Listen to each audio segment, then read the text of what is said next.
This is exclusive.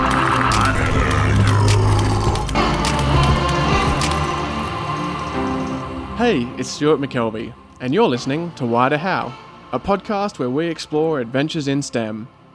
On today's episode, I'm joined by the wonderful Dominic Tremblay.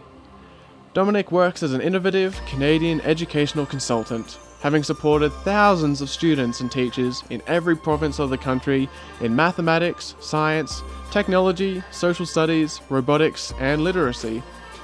He currently leads the Youth Science Canada Smarter Science Initiative and has also attended 22 Canada-wide science fairs, both as a student and as an organiser. With such a strong passion for STEM education, this is sure to be a fascinating conversation, especially for the teachers and parents among our listeners. Don't worry, students, there's plenty of advice for you in this episode as well. Well, Dominic, welcome to the Why to Have podcast. How you doing? I'm so pleased to be here tonight. Yes, I've been waiting for this moment for a while. Oh, absolutely. I'm so excited for everyone to get to know you. I mean, we've worked together on Youth Science Canada stuff now for a couple of years. I've been knowing you for a while now. So this is definitely exciting to share your knowledge with all of our listeners. Yeah, I'm super excited. So we're going to start right back at the beginning, because you are Canada-wide Science Fair alumni after all. And also, as someone who plays with Lego for their job, I can only imagine that you weren't much different as a kid. Oh, yes. I've always been playing with Lego as a kid. Like, that was one of my favorite toys. Isn't it amazing that it's lasted this, like, decades and decades of children, generations of children have been able to play with the same building blocks? The same toy. Yeah, and the original toy are still compatible with the most recent Legos. So, like, people having Legos from the 80s or the 60s or the 70s, they still fit with current Lego. So that's kind of amazing that you have this this toy that has lasted for so long. And you've got people, like a lot of adults, who are into Lego. Oh, yeah. Yeah. Did you see recently they actually changed the packaging on Lego to make it look more adult, like those 18 plus Oh, really? sets? Nice. Yeah, it's all nice and black, and they make them look more professional, so adults don't feel bad, like, oh, I'm buying a kid's toy. So they gave it like a really adult look, so that adults would feel like at ease, like, yeah, I'm normal. I'm buying Lego. It's normal. There's an 18 plus set for me. It goes all the way up to 99 on the box, right? So. Yeah. I mean, as we start getting better at keeping people alive, they'll have to change that age bracket, I think, to 120, 150 plus. I know. Like, to me, like, I can't imagine at 99, because that's usually what it says. Yeah. Having to stop with Lego. Like, I feel like I'm going to be 101, 102, and I still want to be playing with Lego. I think it keeps your mind young when you play with Lego for so long. Yeah. So what was young Dominic like then? Curious kid, I imagine. Always playing. Oh, for sure. I was what you call a nerd. Yeah. I have to say it. Yeah. We all are. Like team sport was definitely not for me. I did enjoy a lot of like the sports like around the lake. My parents had a sailboat, so that kind of stuff I was really into. Hiking, going on the Thousand Islands. But when it came to school and the toys and the stuff I was interested in, electronics, Lego building were definitely part of my interest. And I'm so glad that, like, my dad, from an early age, my dad used to own an electronics store. Yeah. And from an early age, like, he showed me circuitry, and I started building stuff with, resistors and LEDs and condensers. And I learned about electronics from a very early age. And now I'm doing it more and more with students. So I feel like those skills that even like back in the 80s, it was instilled to me is so useful in my life, in my career. So I'm really happy that my parents did that. Yeah. And my parents got me interested in science fair, and I participated for 5 years, which include 3 Canada-wide science fair and 1 international science fair. And I'm so glad they did, because that has also become a job. Like, Lego became a job. Using electronic is also part of my job, and science fair is also part of my job. So to me, like, I've just pushed those passion as a kid all the way to being 45 now. And I mean, let me tell you, speaking from experience, I can tell there's at least a few people out there in the world that are very jealous of you getting to play with Lego all day as work and getting to do science fair as a job as well. So, and it's pretty rare you go in a classroom and you tell the kids, well, today I'm your guest and we're going to be using Lego in the classroom. I never get kids who go, ugh, Lego. Like, it's like, yay, this seems to be fun. Oh, it is. It is definitely fun. So, talking about other things from the 80s and 90s that have stuck with you for life, science fair. Talk to me a little bit about like what you were feeling during your first couple of science fairs. Like what was going through your mind? What sparked the curiosity and the interest in your first couple of science fair projects? Yeah, well, my first couple of science fairs, I wouldn't say they were awesome. They didn't even make it to Canada Wide Science Fair. But it gave me the drive to looking at other around me and say, oh my God, I want to do that. The first one I actually did with my sister. And it was like mostly like a research project about the benefits of using seaweeds. There was, I didn't actually do any experiment, but I saw everyone doing experiment about me and I thought, oh wow, this is so cool. So my second one, I was studying the weather forecast and I actually sent those balloons up in the air above my parents' house to collect data about the weather forecast. Which was still like very simple project, and it's like year number 3 from looking at projects around me that I finally made it to Canada Wide Science Fair. You know, a lot of people go, "Oh, I made it the first year." For me, I feel like I worked for it. Like I had to wait 3 years to go to Canada Wide Science Fair. But once you go once, you are addicted. Like this is an addiction. You want to go every year, and your goal is how can I figure a cool project? Yes, to be good to society and the environment and do something in life, but also to get to the Canada Wide Science Fair. This is like a big reward to get selected. Absolutely, and that hasn't changed. All these years later, the Canada Wide Science Fair is still this amazing big opportunity for youth across Canada. Yeah, and you talk to youth across Canada that has been to Canada Wide Science Fair, and that's part of their goal every year, like to come up with a cool project to actually get to go to Canada Wide Science Fair. So, if you can remember your piece de resistance, the last couple of science fair projects you did, was there something in particular you think that separated it from your first couple of projects that did end up making it to Canada Wide Science Fair? Definitely, like I brought the experiment as part of it, and I also brought computer science as part of it. And that may sound weird to say, like, oh, you were doing projects in like the 90s and it was computer science. Yeah. But yes, actually one of my projects, I was doing experimentation on composting and having the best factors and the best chemical composition to get the best compost. And I turned that into an app. And an app that would run on an old like Windows computer from the 90s, but that's even before Windows 95. And the way I made it, it was using a graphical user interface, which was pretty rare at the time. Like that was the years of DOS and Windows 3.1. That probably means nothing to you, but for our the kids listening, audience, for our older audience, like there was no such things like having Windows and graphical user interface. And I built something where the user could drag and drop there are different elements like, okay, I put some banana peels in my compost and I put like, let's say 0.5 kilogram of it. So they would drag little pictures that would show all of that. And at the end it would say, well, your compost is quite good, but it's missing some carbon or it's missing some nitrogen. You should add this and this to your compost. So that was one of my projects that I presented and the one that went to Canada Wide Science Fair. That's amazing. I mean, I want to use that app now. where is that these days? Yeah, and you know, I have it on an old floppy disk at home. So for the but I don't have any computer. Like I have to find an old computer. For the kids listening, that's the save listening. Button. The save button. And the save was button, a thing. Exactly. And those big floppy things. Yeah. So I still have the project on an old floppy disk. So it'd be kind of cool to find an old computer and try to run it again. Oh. Yeah, I think that would be like like young Dominic back from the 90s and getting back this project. Yeah, maybe sell the idea to an app developer. Like imagine making an iPad or an iPhone or an Android app of that. Sell it for $2 or something. I think a lot of people would be interested. I mean, I certainly would be because compost can be hard to understand. And I think composting is popular now. like back in the 90s, there was not a bin at the street where you could put your compost. But now it's like all the municipalities have those, green or brown bin where you can put your compost stuff. So I think I was kind of revolutionary by thinking about compost back in those days when it was not a big thing. Yeah, I think so too. I'd still call you a revolutionary. One of my other projects was totally different. Actually, when I introduced that project to my teacher, he told me, Dominic, this is not science. You can't do that. And I kind of didn't listen to him. Good. And I did it. Yeah.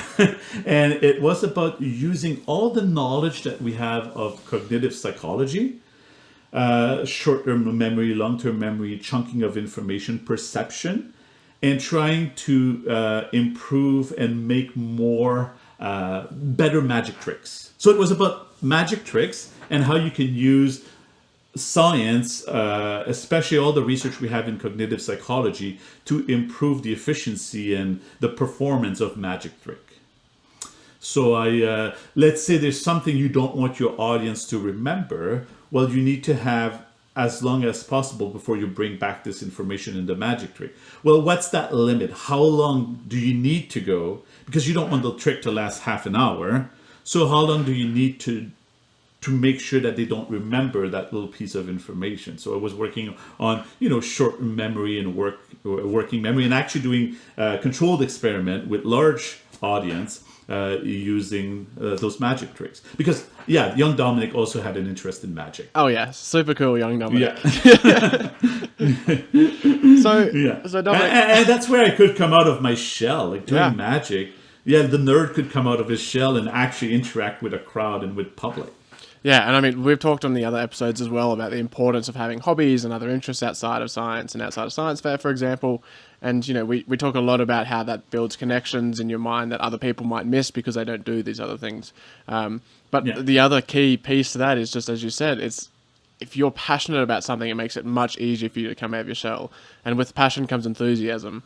And enthusiasm, that is what drives curiosity and the desire to persevere through, all those setbacks when a normal person, their teacher says, this isn't science, don't do it. A normal person would be like, oh, okay. But you were passionate about it, you're enthusiastic, and so you persevered and in the end had a cool story and a cool science fair project. And whenever I do science fair workshops in schools, because you always get requests for that, that's what the first thing I do. I tell students, take something that you're passionate about, and it doesn't need to be something that people see as science, because you can always do science with almost any hobby, any subjects, any things that interest you. Whether it be cooking, you can do science. Video game, you can do science. You like to ski, you like to snowboard, you can do science about that. There's science behind everything. So take something that, even magic, is something that you're passionate about, and that will make a much better science fair project because you'll be invested. You'll be invested in what you want to do. So that's always the message I send to kids. And I always bring back this example. That my teacher says, magic? That's not science. Try to find something in chemistry, physics, biology. Yeah. You can always find a way to make controlled experiments in any field, I feel. Yeah, I think that's a key point. Science is a mindset as opposed to a very specific field of study. I think a lot of people get siloed into that thinking where you have to be doing physics or chemistry, and you see stock photos of a scientist and it's always someone holding up a beaker, with some sort of colored fluid in it. But it's always like the crazy mad scientist, the old man with the lab coat. But it's not like that.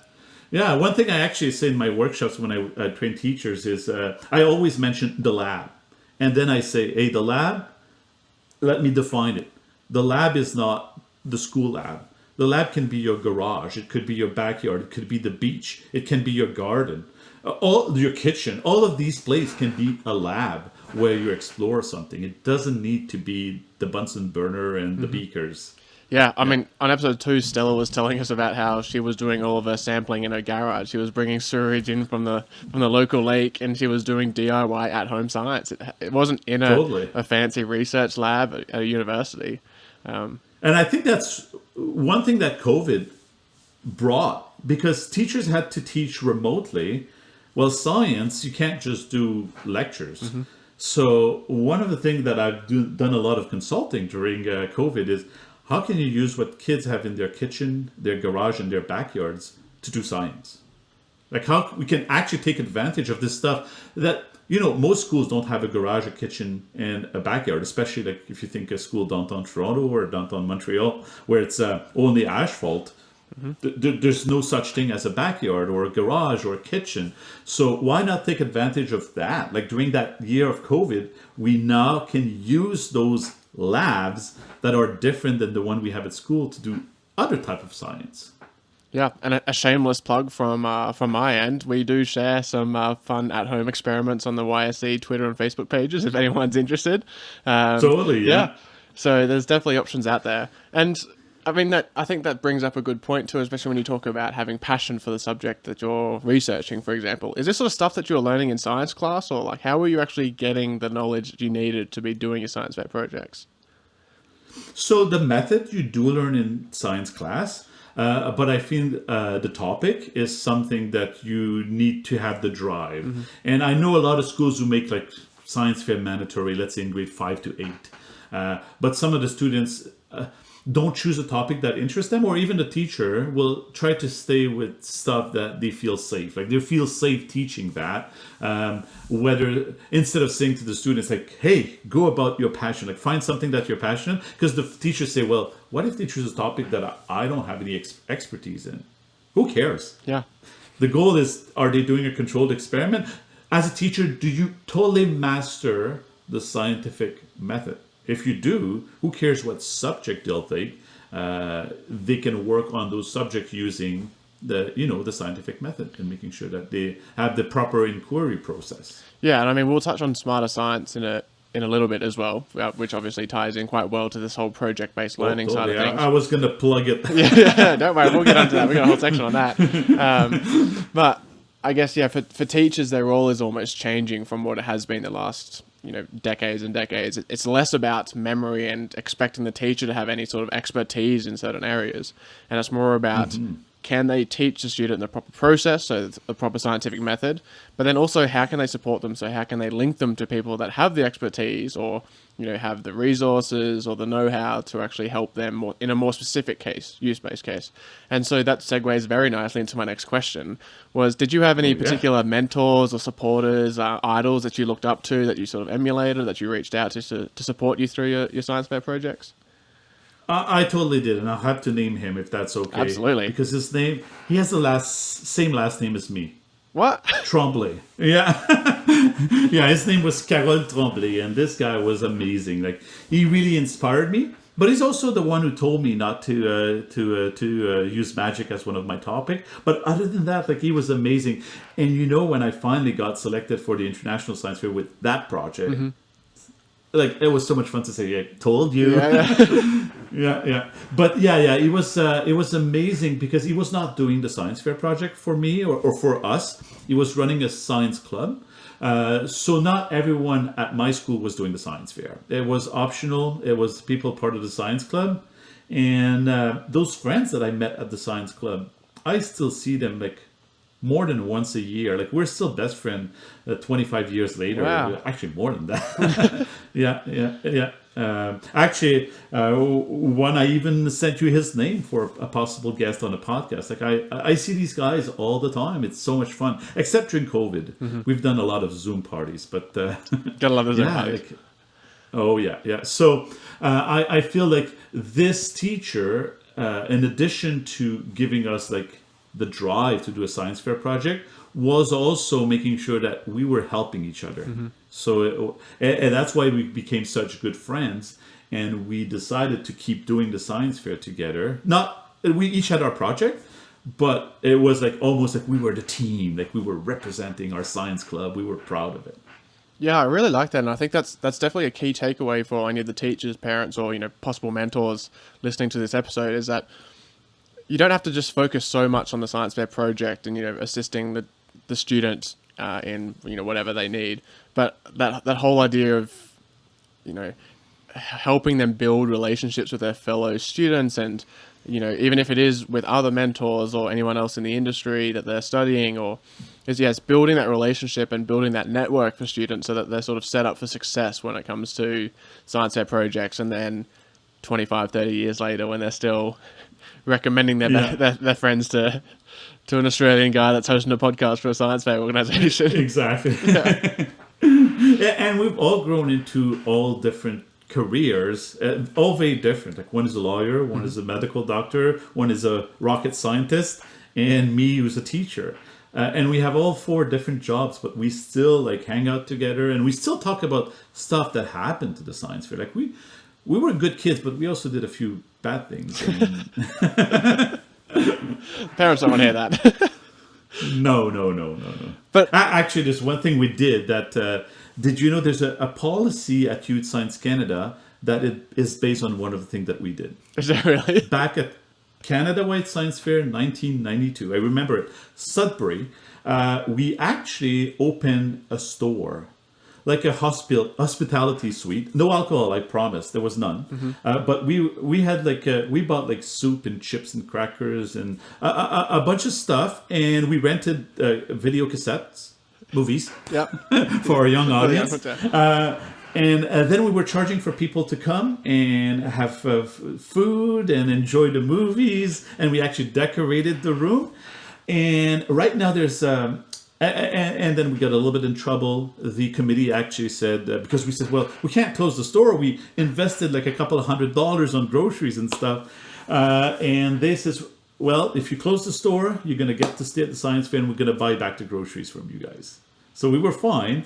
But there's a policy right now at Youth Science Canada that says no one can open, except for the host committee, can open a hospitality suite. And this is still like, if you look on the Youth Science Canada policies, and that policy was implemented in 1993, the year after this event. So I'm kind of proud to know there's a policy that has, our names on it. It doesn't have officially, but And kids, cool. that is why we have the finalist lounge every night during Canada White Science Fair. Probably, yeah, because they realize, there's a need. People want to hang out. Yeah, absolutely. And again, it comes back to you're building relationships. It's that other component of Canada White Science Fair and science fairs across the country that it's not all about the science. And this comes up in every episode. It's all about the people you meet and the relationships you build. And even when you talk about your friends all having different careers, it's you've all come from the same sort of base level where you had an interest when you were younger in science fair projects, and despite the fact that your lives have taken different career choices,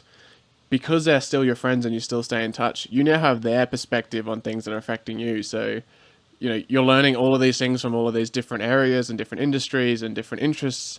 All of that plays around in your head. It creates connections so that when the next novel problem comes up, all of a sudden you have this extra information that you wouldn't have if you hadn't have built these relationships earlier in your life. Totally, exactly. And I find it interesting when you mention, like these days, information is easily accessible. I've seen a lot of a switch in the way we teach, because we used to teach so much knowledge.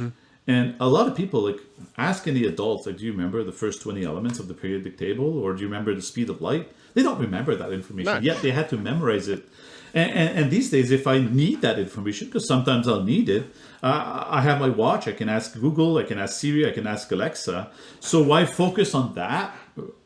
It's not very useful. Let's focus on those skills that will let you learn new things when you need to learn things. And I guess that's where your job as an educational consultant plays such an important role, and things like Smarter Science plays such an important role in changing the direction of the education system within Canada. I guess just before we jump to that point, though, the last question I had for you, based on science fair projects in your childhood, was, it does still tie in quite well, though, is what did you learn, though, through doing science fair projects? And how do you think that influenced your career choice to then go into teaching and then eventually educational consulting? So I definitely learned that you need to work on the process.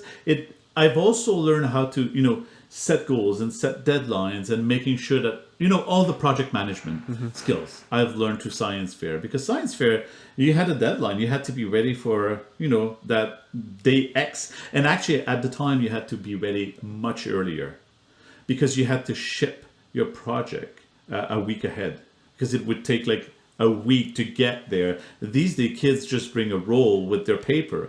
At the time you had to ship plywood by yeah. FedEx or Purolator. So it would take about a week to get there. So you had to be ready. So all those, time management skills and project management skills, I've definitely learned through science fair. And, this is where it's important. Who cares the content? It's getting those skills that will be useful for a career, for what you want to be doing. So to me, that's the takeaway I have from the science fair, getting those skills. Yeah, the mindset, and the other big piece of that obviously is communication skills, right? Like the best projects aren't necessarily the best science. It's how well can you communicate exactly what you've done and what the results are and why it matters. And I guess why it matters is the most important piece that's sometimes missed, I think, when students are just so focused on like the numbers and the science and getting the project done, they forget the bigger piece of that is what's the point? Like, why does it actually matter? And if you look at our most recent template that we have for the science fair, the last part is so what? Yeah. Like, you did that, so what? Like, why did you do that? And I find a lot of students focus on their own project, but what will this lead to? That's very important. Now, talking of time management skills, I will not lie to you. I've done late night and late evening just the day before the science fair. I actually remember one very specific one that is so funny. My parents had a sailboat, and most of the time we would live during the April, May, June, July. We would live on the sailboat instead of living at the house. And I remember working on my project just before going to the science fair. And I don't know if you remember those printer at the time that goes. Oh yeah. They were dot matrix printer. Yeah. You still see them sometimes in airport or car rental places. So that's the printer we had, and I had to print my posters. But it was like midnight on the sailboat in the marina, and I go, I need to print my sign. And those printers are so noisy. So I was in the cockpit at the back and printing my sign like last minute to get to the science fair the following day. And I will always remember that day where my parents were like, what are you doing? Like, people are sleeping in the marina. Yeah. So, I mean, hopefully you've learnt your lesson by now, though, when time management is on point. Oh, yeah. We all grow. It's always good to say, oh, I have this for 8 a.m. tomorrow. Oh, let's wake up at 5 a.m. and finish it tomorrow morning. Yeah, exactly. yeah. It's always fun. You make do. Yeah. It's all living on the edge. all about being creative, right? Yeah, exactly. Being an adult is just being creative and being able to problem solve. Yeah, So totally. let's talk a little bit about being an educational consultant then. So after all of these lessons you learnt, science fair, growing up, playing with Lego, you now teach teachers how to teach. Say that five times it quickly. It actually didn't start like that. It started as a teacher. So I was a teacher for 13 years in a small French school in Trenton, Ontario. And I really enjoyed my career, enjoyed teaching. I had my science club because I thought that's what got me into science fair, the science club. So let's create a science club in my school, which I was pretty proud to send my team at the regional science fair every year. But after teaching for 13 years, I thought, oh my God, I think I can also bring something to teachers. I love working with the students, but it's kind of nice also to bring, those ideas and that mindset to teachers. So that's when I started my career as an education consultant. I actually had, the show Intervention. No. I actually had, it's a show where they, all the family comes to help someone who has like addiction problems. And they do an intervention. So I actually got, 11 years ago, I said, I'm quitting my job. And I actually had an intervention. Those friends from the science fair all came to my house in Trenton. They drove all the way from Montreal and Joliet and the US, and they came and they said, you're crazy, don't do that. Like, you have like a job that you make close to $100,000, pension plan, like it's guaranteed, you'll never use their job. And now you're going to start your business. And I said, yeah, I'm doing it. So they actually came for an intervention, but they didn't succeed. If they listen to that, they're going to laugh by listening to that. So I decided, I want to start my business. I'm going to start doing consulting. I'm going to work with teachers. I won't have a boss. I'll have clients across Canada. And that's how it started. I mean, and thankfully for us, you didn't listen to all of your friends. Again, just like you didn't listen to your mentor. Sometimes it's better not to listen to them and follow your heart, Yeah. And I actually, at that time, I called our current executive director at Youth Science Canada. I say, hey, starting to think of, creating my own business. And he says, yeah, well, I may have some contracts for you that you might be interested in working on. And that's how I got more involved with Youth Science Canada and with the science fair. Again, networking, so very important. Oh, yes. Oh, yes. So, yeah, and students who are going to Canada Wide Science Fair, that's your chance to start networking. That's where you can get to know all these people that it will be useful in life to know them. even at regional fairs or at your school fair, your district fair, meet the other people, because these are the people that already have an interest in something that you're super passionate about too. So exactly, all the hard bits are gone. Like the icebreaker is, tell me about your science fair project, and then and there are always opportunities. And sometimes you're in a committee meeting, not only science fair, like any committee meeting, any business, any nonprofit, and you go, oh, we have this project, we need someone. And then it's all through networking. Yeah, absolutely. And so for your educational consulting, what is it you're actually teaching teachers? Like why should they be listening to you? I mean, they listen to you because you've done 13 years and you are now super certified as a Lego educator and a Microsoft instructor and everything. But what is it you're actually hoping to get from your workshops? I think I bring a lot the idea of focusing on those global competencies that are useful across the curriculum. Doesn't matter if you're history or a math or a chemistry or a dance teacher, those skills are useful across the curriculum. And just a little secret, that Smarter Science poster, and I know we're going to talk about Smarter Science a bit later, but it says Smarter Science on top and it has a bunch of skills. Well, I've decided one day to do a history geography workshop. So I chucked the word Smarter Science on top and didn't tell them it was a science poster. And we worked through all these skills in history and geography, and teachers never realized that the document I gave them was actually for teaching science. So I thought that was pretty cool. That shows how cross-disciplinary these skills are. And if you focus on these skills, they're going to be useful for any topic.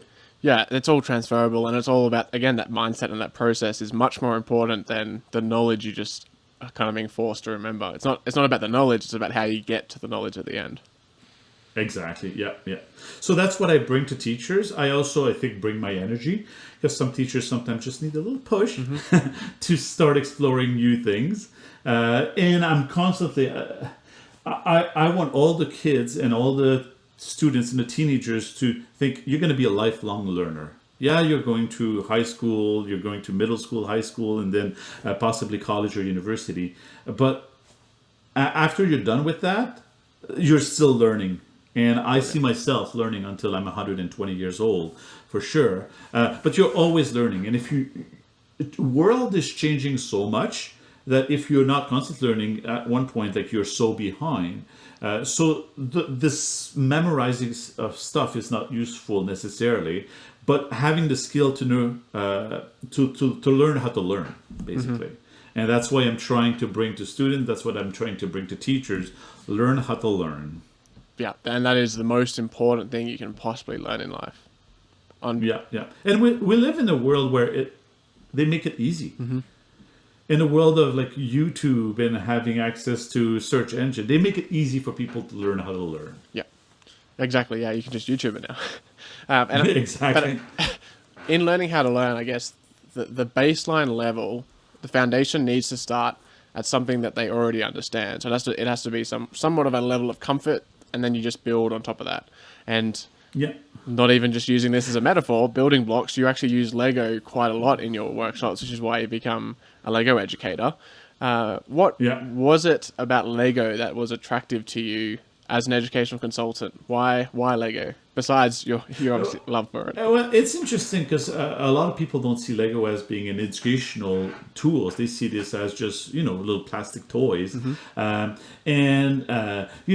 teachers will use the more advanced stuff like the Mindstorms and stuff like that. But just the basic building block, like there's a series which is called the 6 Brick. And it's a bunch of activities that people can do in the classroom with only 6 regular 2x4 bricks.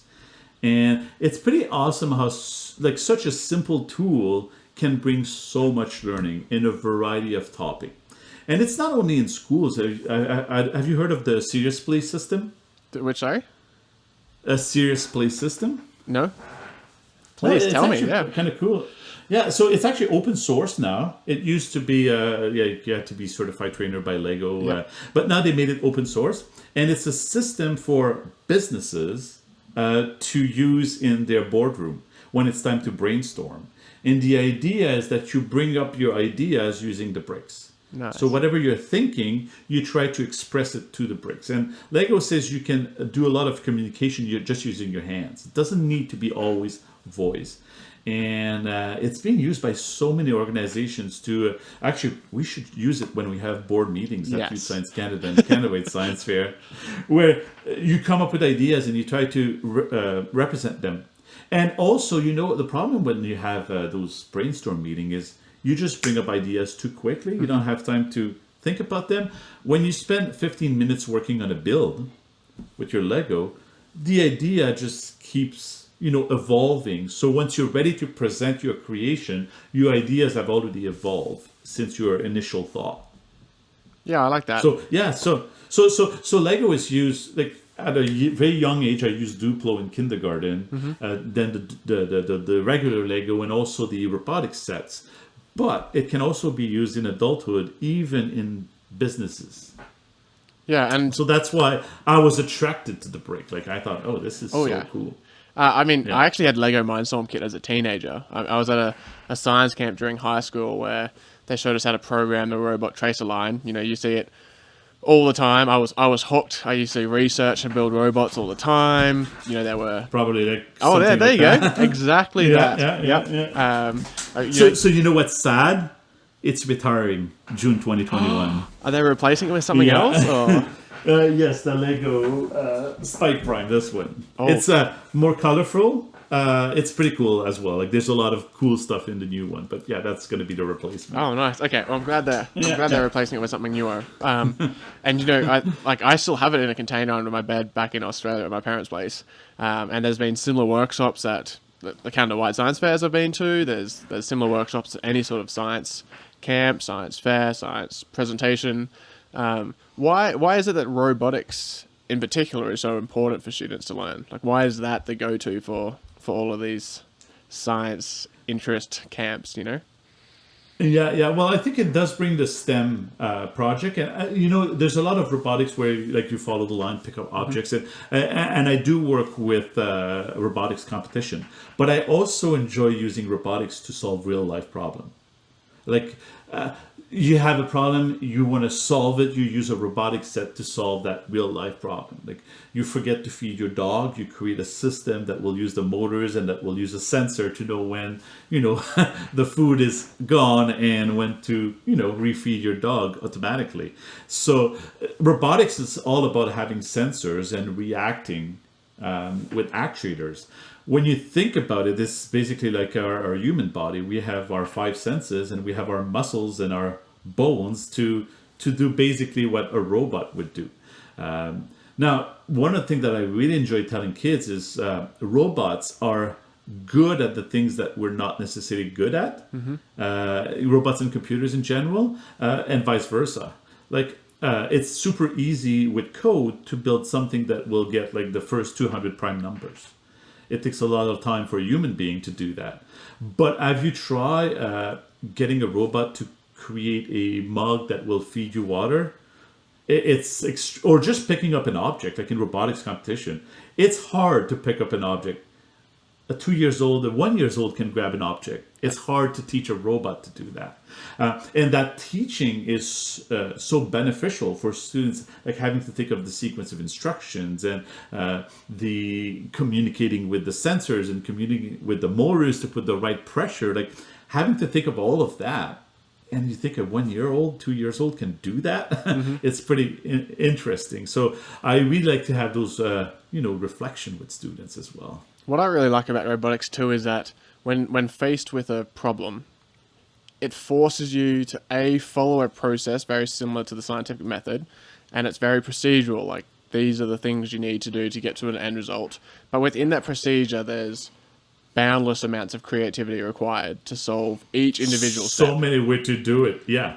And that's why you go to the, let's say, the World Robot Olympiad, and none of the robots solve the problem the exact same way. Yeah. And it's the same problem. So it's kind of interesting to see that.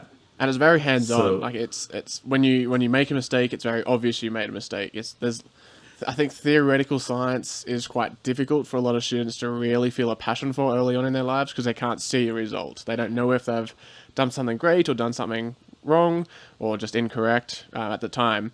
Whereas robotics, it's very much hands-on. You very much see the result of it straight away. And I mean, there's just something special about like putting in all of this hard work and then just seeing it pay off at the end. Yeah, yeah. And that's one thing I actually tell teacher. You're tired of marking, telling students you have the right answer, wrong answer. With robotics, you don't even need to mark. The robot will tell them they got the wrong answer. Yeah. They got the wrong outcome. That's not what they want. They need to know. They know they need to go back. Whereas if you give them like just boring math problem or physics problems in a workbook, well, they don't know if they have the right answer. Yeah. The robots will tell them, oh, you got the wrong answer. And also, I find it interesting you call it the scientific method because one of my colleague and I, we've often called the coding and robotics an accelerated scientific method. Because you make a hypothesis, you check it, it takes a few seconds. Like quickly, you have an answer. With science, it takes a long time. But with robotics and coding, you make quick hypothesis and you do quick checks and come up with a quick conclusion. So it's like a very fast cycle of hypothesis and conclusion. And it's creating, once again, those transferable skills that will serve you in all aspects of your life. Like that's where we should be living life. We should have a hypothesis, Exactly. test it, get the result as quickly as we can, move on. Like that's how all decisions should be made. I mean, not all decisions. Most decisions should be made. Yeah. Another thing that I love about your approach to life is that you like to play with ideas and just have fun with novel, creative creations. Early in the pandemic, for example, I couldn't stop laughing at that video of you wearing a Mindstorm creation at the grocery store that would beep at people or buzz at people when they were closer than 2 meters. Too close, yeah. And it's funny because at the time the limit was 1 meter and 2 meters if you have symptoms. And like a week later, it was like if you have symptoms, you're not even allowed to go to the grocery store. and no symptoms was still 2 meters. So it was interesting to build, and you see a lot of students will actually start using those sensors for a variety of use. Like I use the ultrasonic sensors, obviously, and I put, if you haven't seen the video, make sure you go and watch it on my YouTube channel. But I had like 4 ultrasonic sensors around me, and it would constantly calculate the distance and it would beep if people would come within 2 meters. And obviously, I had some fun going to the grocery store and look like a nerd. Yeah. It was part of the fun. But, if you think a couple of years ago, we have Manning Whitby at Science Fair. We did something using the ultrasonic sensors to help people who are blind to orient themselves using those ultrasonic sensors. So it's kind of cool that like basic robotic sensors can be used in a variety of ways. Absolutely. And also, I guess, how important is it then as well to allow students an opportunity to just play around with things, to explore their creativity and just see where it leads? Like, how do we foster this sense of curiosity in our youth? Yeah. And also, like we were talking, like a lot of these sensors, well, you need to know how they work. But these days, like I grab a sensor I've never used. Okay, what are these pins for? It's like informational skills, being able to find that information. It's there. Like someone created an article, a post, a blog, a website about that sensor somewhere. That's the magic of it. Yeah, and I think Science Fair, Science Club is such a good way for students to both have the time and to sort of develop that innate curiosity, develop that passion for something, and just go off and explore and see what they come up with. Yeah, and we see more and more of those STEAM or STEM space in schools, where they have like all those sensors and Arduinos and robotics kits and 3D printers and stuff like that. What I have a problem is when they start, using those spaces just to build, just for building, where there's no intention. And it's fun to tinker, but to use a lot of plastic just to print little CN Tower keychain, that doesn't makes me super happy. But like one of the things that I've been working with one of my colleague, we do fixer space instead of maker space. So yeah, you still use the 3D printer, but like as an example, my fridge, the thing that holds the shelves broke. Well, I had to, use Tinkercad and try to recreate that part and then 3D print.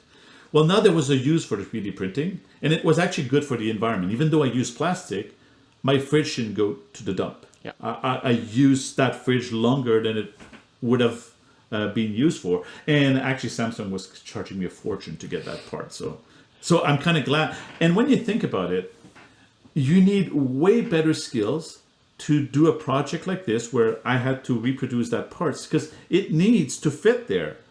Like perfect size. Imagine printing a keychain, like CN Tower keychain. If I make it 2 milliliters more or less, it's still a keychain, who cares? But for that, I had to use like real skills. So students, when they do real stuff, they have to use their real skill. It's not just for the heck of doing it. So I kind of like those maker space, but switch them into fixer space or into stuff that solves real life problem. It's all about that piece we mentioned earlier, the so what piece. Why? Exactly. Have intention with it. Why are you doing this? What does it matter? What are you fixing? What's the problem you're solving? Yeah. No. Like on Friday, I was working with students remotely, but we use a water level sensor for a dog bowl to make sure that we don't forget to put water in the dog bowl. And that was like we were going through all the steps together. But now I gave them a task like for next session when I meet them, they have to come up with a use of a sensor in real life. Mm-hmm. And it doesn't have to be the full working system, but think of a use of a sensor and program it. And maybe that's going to become a project, maybe not. But at least they're starting to tinker with those tools. I love that. That's great. And now I guess I'm sure I'd be in a lot of trouble from our boss, if I left out talking about smarter science on a YSC podcast. We touched on it just briefly before, and I touched on it briefly in our first episode with Anne Makazinski. But did you want to give us a bit of a context around what is smarter science, what it aims to achieve, and why it should be an important component of the provincial education system?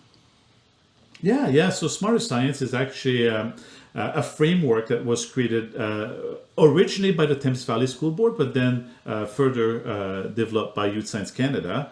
And the goal is we had a lot of stuff for students at the time, and we had the Canada-wide Science Fair. So we had a lot of programs that, were directly working with students, but we didn't have anything to work with teachers. And we found that creating lesson plans for teachers was not the way to go. Teachers needed to know about the inquiry process. How do you run an experiment? How do you design an experiment properly? How do you get students to come up with an invention? Because, I've been in the classroom where you ask students start a science fair project, and it's more of a nightmare for the parents than it is fun for the students. So if you, throughout the year, you train your students to always be curious and know how to do an inquiry, when it's time for the science fair, it's nothing new. So the idea is to teach your own curriculum, the Ontario curriculum, the BC curriculum, the PEI curriculum, the Nunavut curriculum, doesn't matter. You teach it through inquiry where students are used to question themselves and design their own experiment. And in many provincial curriculum, it says design your own experiment, but teachers don't do it. They love the recipe. They know if they do the experiment the way it's said in the textbook, it's going to work, and they don't want to bother by having students design their own experiment.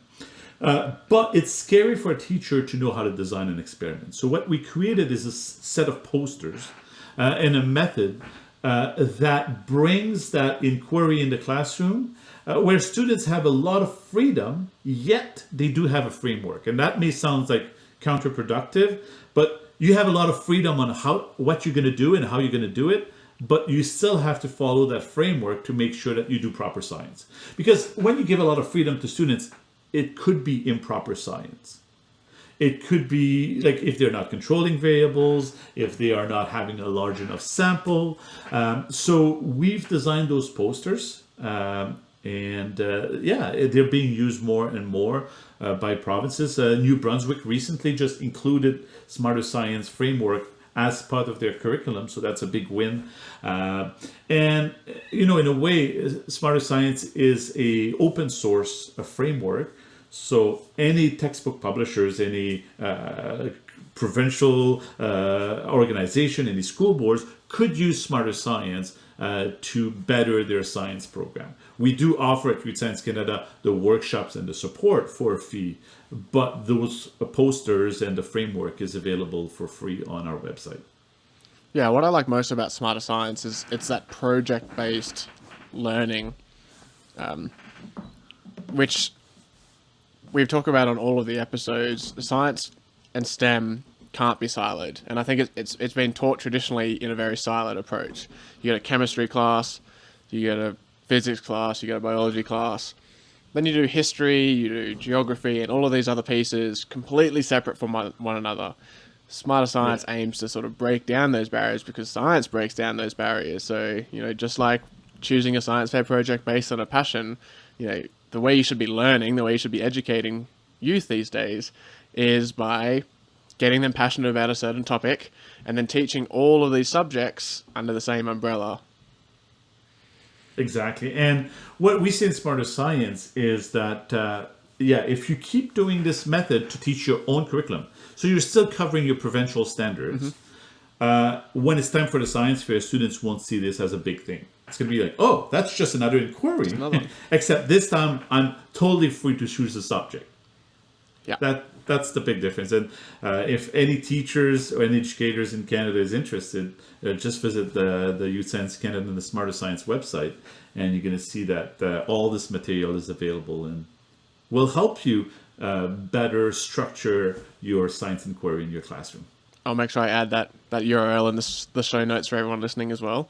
And I guess moving on now to your role as an educational consultant and knowing the work that you do with us at Youth Science Canada, it's obvious, especially within the past year of the COVID times, just how important you see the role of new emerging technologies in influencing the education of our youth. What are some of the newest software solutions, apps, programs that you've currently got on your radar? What sort of caught your gaze? What is it you're teaching? And what are the ones that are potentially interesting for educators and parents, but maybe even students for them to note as well? Mm-hmm. Oh, well, definitely there are a lot. One of the thing that I actually really enjoy is the idea of making the formal lab report disappear by replacing it with something like the Flipgrid. Flipgrid is an app that it's almost the TikTok for education when you think about it. It's to design videos that are fun, quick, and imagine doing a lab report where you are documenting the process of your science experiment in a short Flipgrid video. Imagine like a short TikTok video if you don't know Flipgrid. It's a much more fun way, but also in a lab report, like it's very standard with a list of steps that you have to include. Whereas with an app like Flipgrid, or I would say like Explain Everything would be a similar one, where students can record videos and they can even like use their finger or their Apple Pencil or something like that to annotate as they're videotaping. Like, see, oh, look, the bubble's coming out, and you can actually draw an arrow while it's happening. It's kind of an amazing way to communicate. And we talk a lot in Smarter Science, the idea of communicating your science experiment. And COVID has changed that, because now for 2 years, no in-person Canada-wide science fair, students have to find an innovative way to communicate their results. And also, even when we had the in-person science fair, I feel like judges only see the end product. Whereas if you're documenting through multimedia and video, you can document the whole process from start all the way to the end, not just your final results. And I find Flipgrid is a great one. The other thing that I think is amazing for science is how easy it is now to collect data. Like you used to have, and I know like probes manufacturers probably hate that, but these days it's so easy to have access to electronic probes and sensors at no cost or low cost. Think of your phone. No matter which brand you have, it has accelerometer, gyroscope, light sensor, sound level sensor. What else? Magnetic, the compass.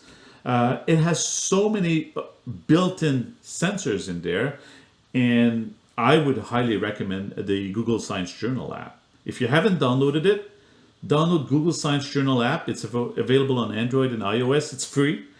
And you can access those sensors inside your phone for a science experiment and collect data over, a certain amount of time and graph it directly there. So imagine, like I was thinking, all the physics experiments we were doing as kids. We can now use the accelerometer inside a phone to collect this data instead of buying stupid probes that are super expensive. And one of the workshop I do with teachers is how to use Arduinos or microbits and plug in sensors and then create their own tools. Like, why would I buy an expensive pH meter when I can buy a pH probe for almost nothing online and code my own pH probe to collect data for me? And I feel the process of, calibrating the sensors and creating the interface to collect your data, students are learning way more than buying an off-the-shelf pH meter that they find, in a science lab business for teachers. So those are the things where I see like, wow, this is pretty awesome that we can do that now. Yeah, I mean, there's a lot of gems in that short little bit that you got there. The first piece is science is just becoming so much more immersive. I think that's very clear for everyone to see, and the whole idea of documenting the entire process through multimedia, for example, it just brings judges, for example, or the audience or anyone reading it. It just brings it so much more in your face. It makes it personal, makes it immersive. You feel like you're right there with them doing the science, or the results can be made that much clearer.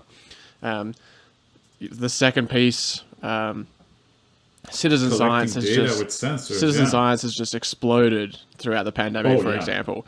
Even just to get raw data, there's so many citizen science apps and websites out there that if you're looking into migration patterns of birds, animals, if you're looking at science projects, for example, you can collect data from people all across the world so much easier. So much easier. And now phone companies are actually including that as a possibility.